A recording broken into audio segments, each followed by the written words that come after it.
పితాహమస్య జగతో మాతా ధాతా పితామహః వేద్యం పవిత్ర ఓంకారం రుక్స్మాయదుర్వేవ చ. పార్థ, ఈ సమస్త జగత్తనకు భరించేవాడిని అనగా నేనే ధరించువాడిని. అంటే ఏంటి?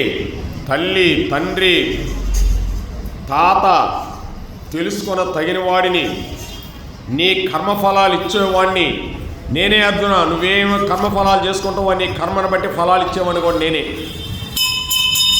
పవిత్రుడను, ఓంకారమును, ఋగ్వేదం, యజుర్వేదం, సామవేదం, ఇవన్నీ కూడా నేనే. అర్జున, ఇంకెవరి గురించి తెలుసుకుంటావా? నా గురించి తెలుసుకో. నేనే తల్లి, తండ్రి, గురువు, దైవము, తాత, ఓంకారం, ఓంకారాన్ని, ఋగ్వేదం, యజుర్వేదం, సామవేదం ఈ భరించేవాడు నేనే అని 7 కొండల మీద నిలబడుకొని ఉన్నాడు కృష్ణ పరమాత్ముడు.